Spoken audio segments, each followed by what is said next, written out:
Hello and welcome to the show. I am here on a Forza 6 answering the most important of all questions, and that is, will it roll? Now, if you are new to my channel, you may be wondering why on earth this is such an important question. Well, I shall start this video then by giving a very brief history lesson. You see, back in the Forza 3, Forza 4 era, I was notorious for finding ways of making cars roll. Often during race series, I did a whole video series on finding cars and seeing if I could roll them.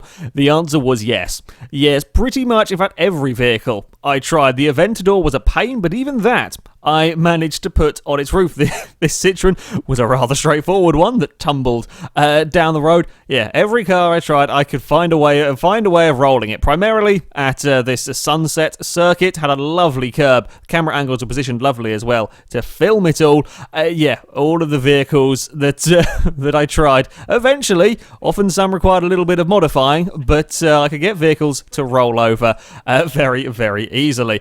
Now, come Forza 5, it wasn't possible. I tried many times. It never really worked quite how I wanted it. So with Forza 6, of course, this was the first thing that I was going to do. Now, the first part of this, you've got to find a curb that this will work with. This particular turn at Sebring was the best option. There were a couple of others that I toyed around with. I settled for using this one purely because of the camera angles. The replay cameras the other ones I tried just didn't work. It barely showed what was going on, whereas here, the replay camera angles are pretty decent. Started off with the modern Ford Raptor, completely standard. This vehicle completely unmodified.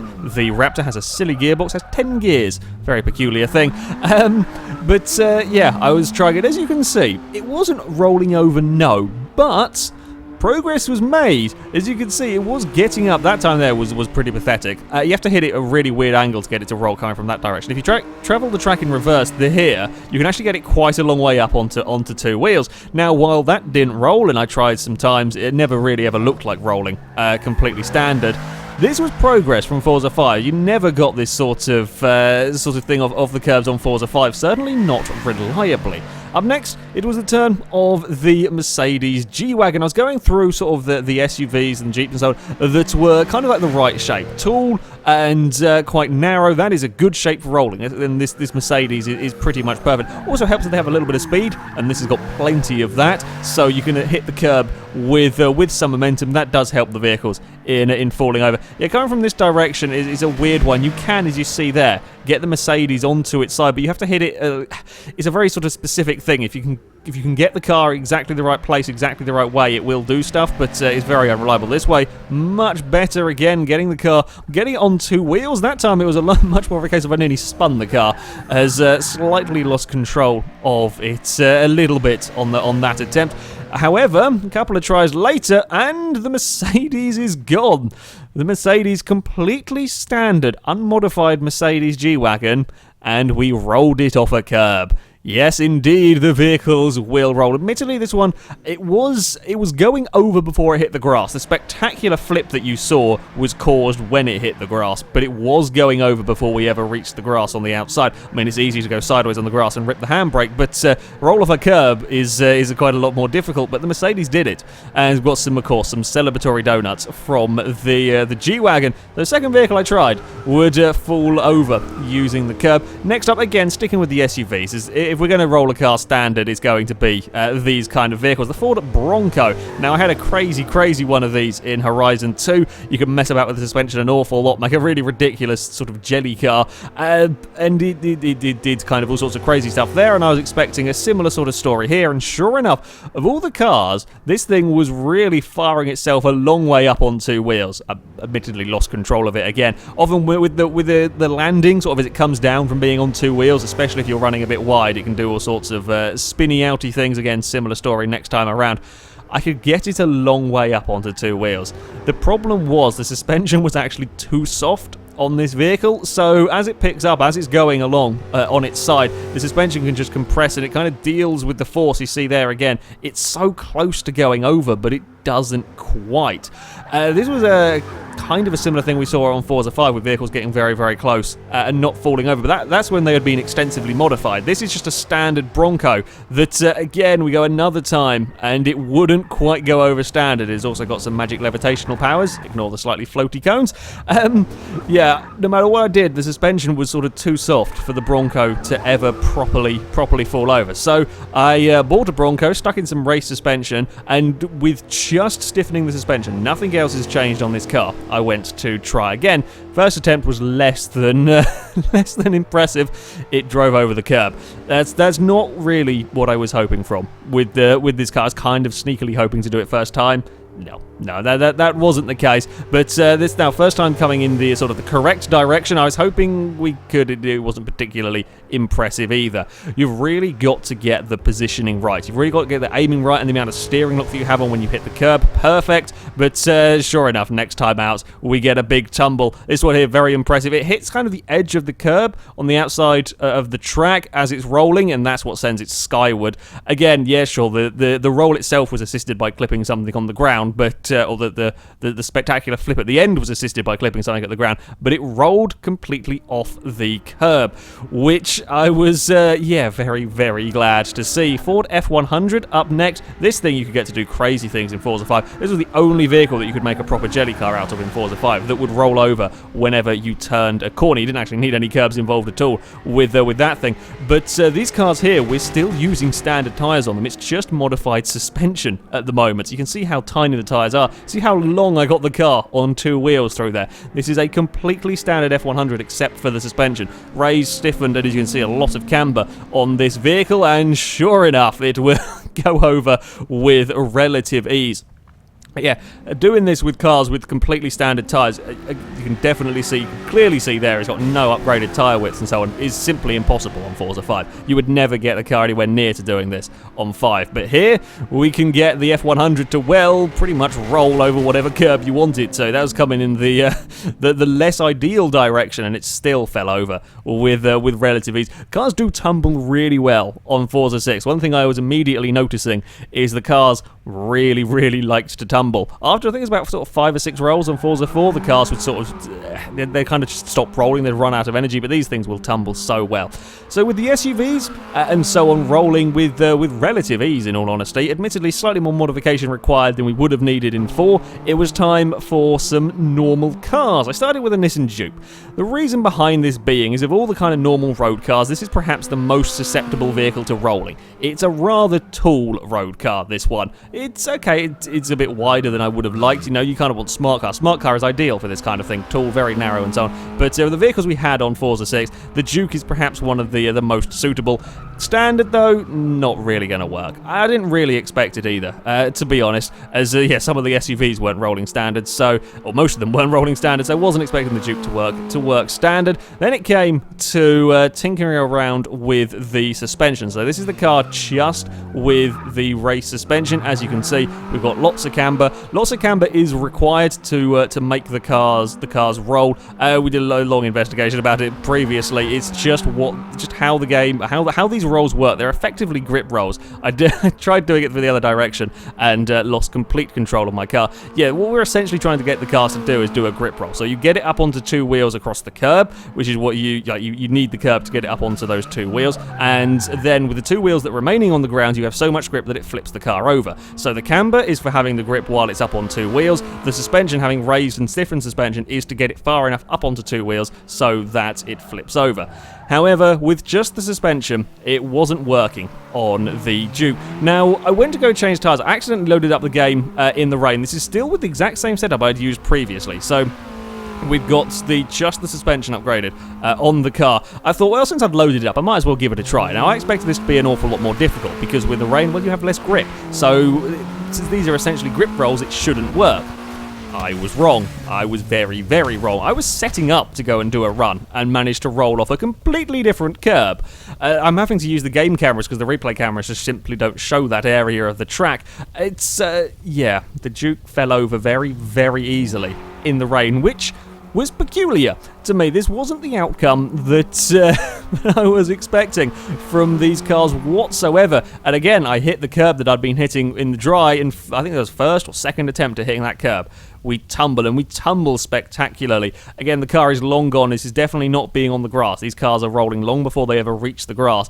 So the wet makes the cars easier to roll. Now that I am not too sure about whatsoever, but that's what we were finding. So the car was now fitted with race tyres and maximum tyre width to give it the best possible chance of rolling. You can see on the first attempt there, we got it a long way on its side, and again, off a different curb. With this setup on the car, it's still, of course, got the maximum ride height, all of the camber, and so on. We were getting it to do a lot more on two wheels. It was much easier to get this vehicle to go on two wheels. It was doing the occasional funny thing across the curb. Depending on how you hit it, it could do some really weird dances. It kind of picked the back end up of the car and threw it in the air if you got it wrong, and that's not what we're wanting at all. We want it to get the car sort of fully on its side. Again, a long way on to two wheels, but it wasn't really ever quite getting at this stage enough to roll over.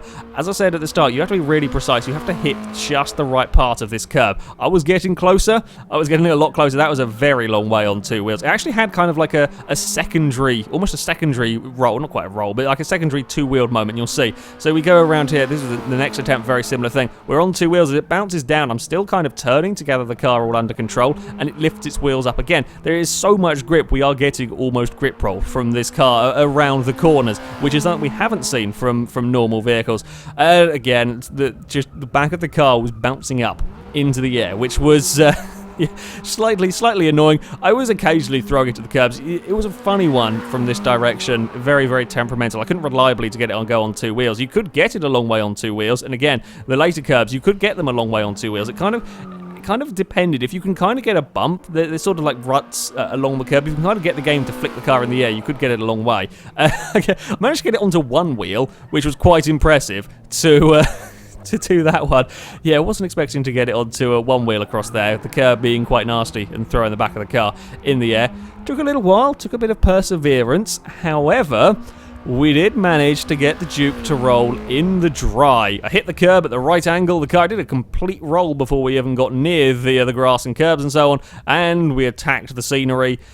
The Juke could be rolled in the dry as well. Admittedly, it was far, far easier to roll in the wet. It seems to be, my best guess at the moment is that in the wet, of course, the game puts the car on the equivalent wet weather tyres. Now, you're seeing a lot of times when we're doing this in the dry, as the car goes up onto its side, something sort of stops it from rolling over fully. We saw this in Forza 5. On here, you saw with the Juke, as we do some celebratory reverse donuts as being front-wheel drive. You saw with the Juke, a lot of times you got the car onto two wheels a very, very long way, but it just fell back down again. Whereas in the wet, you didn't have to get it very far onto two wheels before it just kind of fell over, it got carried on the roll. That was the thing we were seeing in Forza 4 with the cars, why we could roll cars very, very easily in there. But yeah, in the wet, we could get the cars to fall over. In the dry, it was possible, but you had to have a very, very sort of highly built car. So I went back to carry on experimenting with the rain. I took the Shelby Raptor. Again, now this one completely standard, much like the modern Raptor that I tried at the start. And sure enough, first try, Raptor fell over. In the dry, you won't get this thing to roll. In the, well... you may, after many, many hundreds and hundreds of attempts. In the attempts that I did, I never got it to roll. But in the wet, first try, and the Raptor went over. Yeah, far easier to be doing this in the wet. This then got me thinking, was this going to be a problem for racing normal cars when it comes to circuits with slightly nastier curbs? So I grabbed an Evo. This is a C-Class Evo that I've one of the cars I used for the career championships, if you like. A quick upgraded car by Forza into to C-Class. So slightly upgraded this one, but it still had the standard tyres and so on. Good news, this wasn't going to be a problem for normal cars. The thing is, you have to be able to get the car far enough up onto two wheels in the first place. So the big off-road vehicles, yes, if you hit these curbs with the big off-road vehicles in the wet, you can get them to roll. But a normal car, you're not going to be able to get it onto two wheels enough for it to ever be a problem. So yeah, the Evo here, with a sensible suspension setup and so on, wasn't going to roll. So I had to start tinkering around with this car to see what would happen. I started off, I put the race suspension on the vehicle, and I just adjusted the camber. So we're giving the car -5 camber, maximum negative camber that we can, and just see what would happen with the vehicle. As you can see, it was getting further on two wheels as we were going around this corner. With the car in its kind of normal state, it wasn't doing anything. But with this huge amount of camber, I mean, this is more camber than you would normally run on a car. It was going up onto two wheels, but it was never enough to ever even remotely look like it was going to roll over. So I took the car away, I raised the ride height and kept the camber. The suspension, the stiffness of the suspension was completely standard, and that was all it took to get the car to roll over. And it didn't matter what combination of things I changed, as long as I had two of them. So if I had raised ride height and stiff suspension with standard camber, the car would still go over. Now, I was wondering if I could get away with perhaps only having one of those things changed if I put the car on race tyres. Now, I kept the tyre width standard for this, and as you can see, the car's still got a huge amount of camber, but it's got just the race tyres. So normal ride height, normal stiffness, but with a lot of camber. Race tyres made it worse, which was peculiar. I did get one good attempt through there. I did actually end up having to start sticking on. I gradually went through, increased it up until the point where I had to put all three on to get the vehicle to really do anything that I wanted. I could get it to roll with the race tyres. With the race tyres, the full camber, the stiffer suspension, and the raised ride height, I could get the Evo to roll. Curiously though, the race tyres weren't working. The race tyres made it worse for rolling the Evo, which wasn't what I was expecting. In the dry, the race tyres, you've got to have them if you're really going to do it with a lot of sort of more normal cars. But in the wet, that wasn't the case. Now for our final sort of task with this one, well, I'd rolled SUVs, that's not surprising. A Juke, again, not massively surprising, and an Evo is a little bit more surprising, but still, you know, a relatively sensible car when it comes to rolling vehicles over. Jaguar F-Type, this was likely to be a lot more of a challenge now, a proper sports car, very, very low slung sports car, and as you can imagine, standard, it doesn't do a bloody thing, so you can see I've already had to go for the suspension. It's got the lots of camber and the stiffer suspension. It does make the car generally terrible to drive when you do this to it, but if you're going to get the car to roll, it's pretty much a necessity. I was getting the car up on to two wheels like this. I was getting the car, as you can see, quite spectacularly at times, getting the vehicle up onto its side.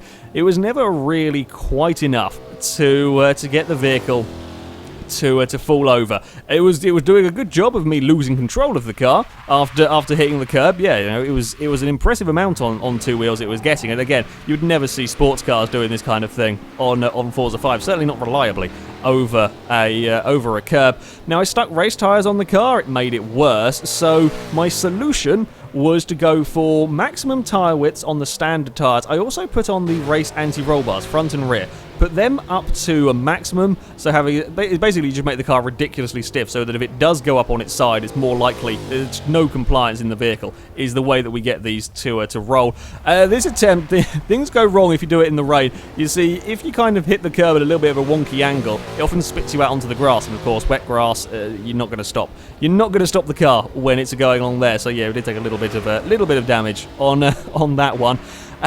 Yeah, I also get very, very sideways on the setup. As I said, yeah, this is not ideal for driving the car itself. Doesn't make it handle very well, but that's a Jaguar F-Type being a Jaguar F-Type. Again, sort of, it was going up onto two wheels. At this stage, I wasn't actually completely out of ideas yet for the Jag. I did have a couple more ideas. Like I hadn't put a roll cage in. Again, roll cage stiffens up the car. That tends to make them roll slightly easier. But it wasn't long before, with a little bit of luck and correct positioning, there goes the F-Type. So, with the assistance of rain, some race anti-roll bars, some race suspension, and some big tyres, but standard tyres, for whatever reason, race tyres don't like it, I managed to get a sports car to roll off a curb. So, yes indeed, you can roll cars in Forza 6. As far as other curbs to roll vehicles off, initially I was planning on filming this at Turn 1 at Hockenheim, however the replay cameras do not show the roll effectively, so yeah, had to skip that idea. Turn 1 here is pretty good for rolling cars, as there is a huge mound on the inside. This Escort, for example, fell over. Of course, you've still got to build the car to specifically to roll, but yeah, for the dry stuff, there's also a turn at the Circuit of the Americas as well in the dry that I could roll off, but only done it once and couldn't roll off it again. As far as circuits in the wet go, well, of course it is far, far easier to roll here. So aside from Sebring, Silverstone, the international circuit, that I'm driving around here, Brands Hatch, even Nürburgring in places, cars that are set up to roll in the rain will roll. Of course, things like this Nissan Juke will roll much easier, whereas things like the F-Type, it'll be much more of a pain to roll them off these curves. But yeah, certainly in the rain, there's a lot more options as far as curbs for rolling vehicles. And I'm very pleased to be able to say that yeah, vehicles will tumble over spectacularly, and that is always good in a racing game. But that is it for this video, guys. Thank you very much for watching, and until next time, goodbye.